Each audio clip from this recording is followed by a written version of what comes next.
Hi, I'm Paul Sullenberger. In this video, we're going to go over the installation of the new CeramicSpeed OSPW RS for SRAM red and force axis group sets. We'll start with our bike in the stand, the chain shifted down most of the way on the cassette, and remove the chain. Next, we're going to remove the derailleur, and we'll be able to move to the work stand to remove the cage. To remove the stock cage, we need to go ahead and access a unique tool that's inside the box. So we're going to unbox our CeramicSpeed OSPW RS system here for SRAM. Lifting up underneath, we have a bike decal, an attention card, as well as a welcome sheet, and the unique SRAM axis cage tool. We're now ready to remove the stock cage. With the 2.5 millimeter, we're going to go ahead and remove the pulley wheels to access the back of the cage engagement. Set these aside as they will not be reused. And now with this special tool, we can go ahead and remove the stock cage. There's a 5 millimeter to release this. The cage is under spring tension, so as this comes away, just be careful that it may try to spin. And once the spring tension is released, we can set aside the stock cage, and we're ready to disassemble the OSPW system and install the cage onto the derailleur. First, we're going to go ahead and remove the rotation stop screw with our 2.5 millimeter. We'll set this aside as it will be reused. And then on the back side, we'll go ahead and remove all 4 2.5 millimeter bolts.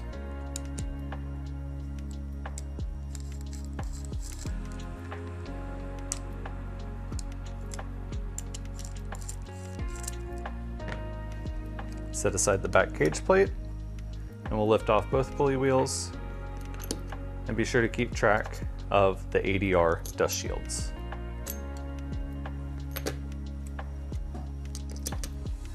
We're now ready to use the new cage and apply it onto the derailleur.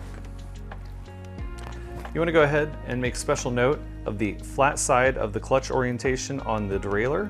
We're going to make a special mark here with a little bit of a marker to ensure we have easy visibility on the setup.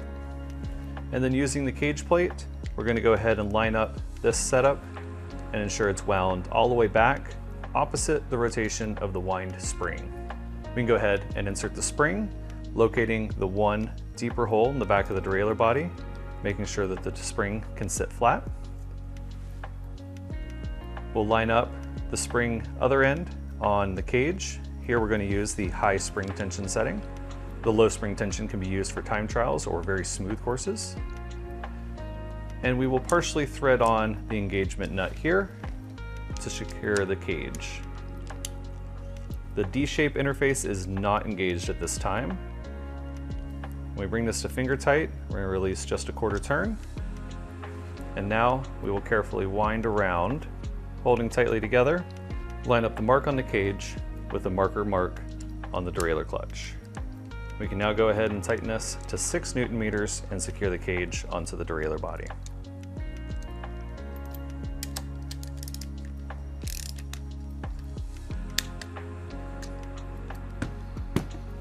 We'll now go ahead and reassemble the derailleur system.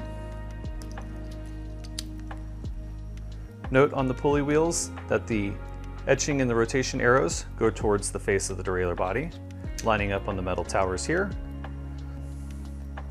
Unique to the new OSPW RS systems are brass threaded towers.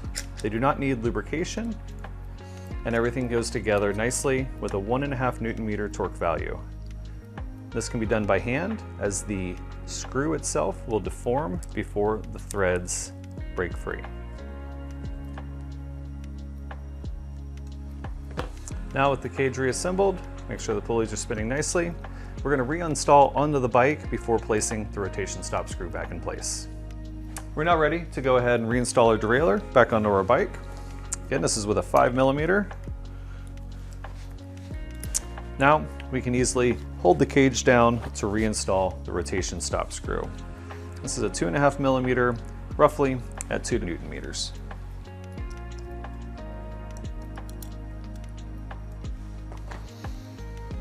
Now you can confirm the derailleur rotates all the way back to that stop point and has a nice smooth range of motion moving forward.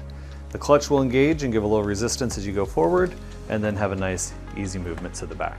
We'll shift down to the bottom of the cassette and we'll measure our new chain for installation. To measure our chain, we want to have the system in the smallest cogs. So it's going to be the second from smallest on the back for most electronic group sets, and then a small chain ring up front.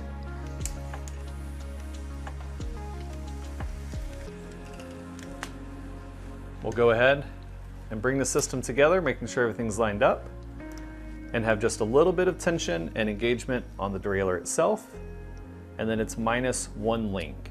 So we bring the chain together here, and then we're going to cut 1 link set off and replacing with our quick link.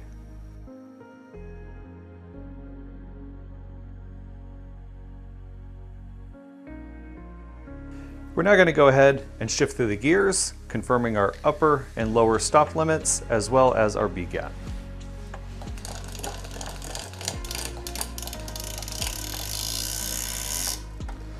We'll check our alignment here at the top of the cassette and make sure that our adjustment is correct.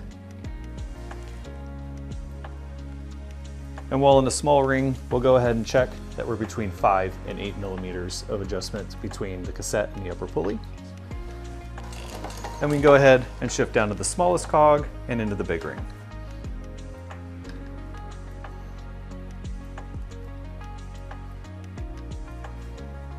We'll confirm our shifting through all the gears and make sure our trim adjustment is aligned. With our adjustments complete, you're now ready to go ride.